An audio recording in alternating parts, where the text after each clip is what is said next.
샬롬 1월 7일 금요일 아침입니다. 오늘 하루도 말씀으로 승리하시길 기도합니다. 오늘 말씀은 요한복음 2장 16절과 17절 말씀입니다. 비둘기 파는 사람들에게 이르시되 이것을 여기서 가져가라. 내 아버지의 집으로 장사하는 집을 만들지 말라 하시니 제자들이 성경 말씀에 주의 전을 사모하는 열심이 나를 삼키리라 한 것을 기억하더라. 오늘 우리에게 주시는 하나님의 말씀입니다. 예수님 하면 어떤 이미지를 떠올리게 되시나요? 대다수 사람들은 예수님의 이미지를 떠올릴 때 양떼를 먹이시고 이끄시는 인자하고 사랑이 많으신 목자의 모습으로 그려내실 것입니다. 하지만 오늘 본문은 우리가 떠올린 이미지와 정반대의 모습으로 나타나셨습니다. 예수님께서는 인자하신 모습 대신 분노의 감정을 표출하시며 상을 뒤엎으시는 모습으로 나타납니다. 이 사건을 가리켜 성전 정화 사건이라 부릅니다.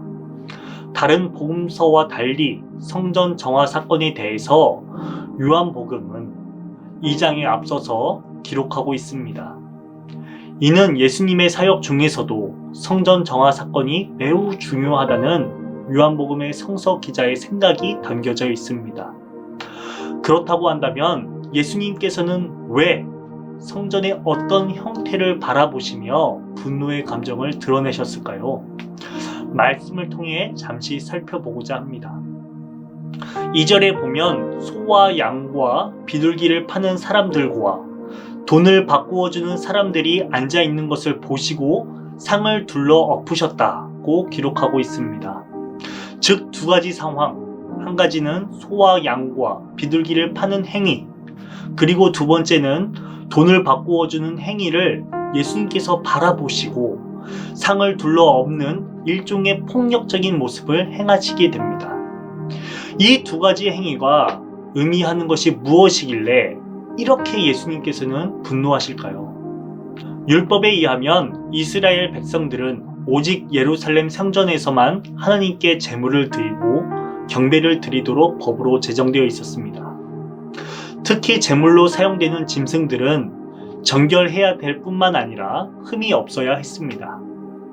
하지만 예루살렘에서 상당한 거리에 있는 팔레스타인 각지에서 소나 양 그리고 비둘기 등을 가지고 예루살렘으로 향한다는 것은 힘들 뿐만 아니라 그 제물이 이동 중에 병들거나 다칠 수 있는 위험이 있어서 매우 어려운 일이었습니다. 따라서 신약시대에 이르러서는 이런 어려움을 해결하고자 예루살렘 성전 안에서 봉사하던 제사장들이 정결하고 흠이 없는 짐승들을 백성들에게 팔았던 것으로 여겨집니다. 성전 안에서 돈을 바꾸어 주는 것 역시도 이런 맥락에서 이해할 수 있습니다. 그 당시 로마 제국에서 통용되는 화폐는 로마 황제의 얼굴이 새겨진 동전이었습니다. 따라서 이러한 화폐는 유대법에 금지된 우상 숭배이기에 정결한 성전 내부에서는 생명의 속전, 즉 반세겔을 일하는 돈으로 환전해야 했습니다. 따라서 신약 시대에 예루살렘 성전 앞에서 이러한 환전 행위가 이루어졌음을 추측할 수 있습니다. 다만 처음에는 흠없고 손쉽고 편리한 목적에 만들어진 관습이 후일에는 제사장들의 이익을 남기려는 탐욕과 부패, 그리고 정성 없이 안일하게 제사 드리려는 백성들의 타락이 더해져서 거룩한 성전의 모습이 강도의 소굴의 모습으로 전락했습니다. 예수님께서 이를 보시고 내 아버지의 집을 장사하는 집으로 만들지 말라고 분노하시면서 말씀하십니다. 어쩌면 말씀대로 온전히 예배 드리고자 하는 노력이 오히려 말씀에 역행하여 타락으로 연결되어졌던 것입니다. 그렇기에 제자들은 이를 바라보며 시편 말씀을 떠올리며 주님의 집을 생각하는 열정이 나를 삼킬 것이다 고 고백하고 있습니다. 혹여 나에게 있어서 주님의 집을 생각하는 열정이 오히려 우리를 삼키려는 것이 있다면 무엇일까요? 이 말씀의 무게감이 말씀을 전하는 저에게 있어서는 유독 더 무겁게 다가옵니다.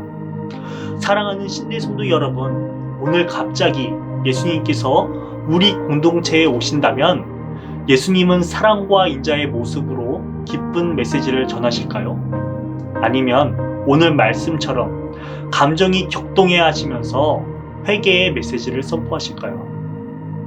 오늘 말씀을 묵상하며 회개하는 심령으로 내 안에 그리고 우리 공동체의 모습 속에 정결이 요구되어지는 것들이 무엇인지 깨닫기 소망합니다.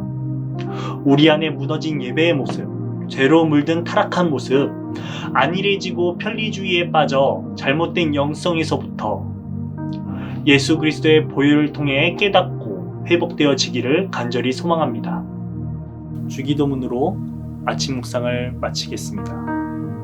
하늘에 계신 우리 아버지여, 이름이 거룩히 여김을 받으시오며 나라가 임하시오며 뜻이 하늘에서 이루어진 것 같이 땅에서도 이루어지리라. 오늘 우리에게 일용할 양식을 주시옵고 우리가 우리에게 죄 지은 자를 사하여 준 것 같이 우리 죄를 사하여 주시옵고 우리를 시험에 들게 하지 마시옵고 다만 악에서 구하시옵소서. 나라와 권세와 영광이 아버지께 영원히 있사옵나이다. 아멘.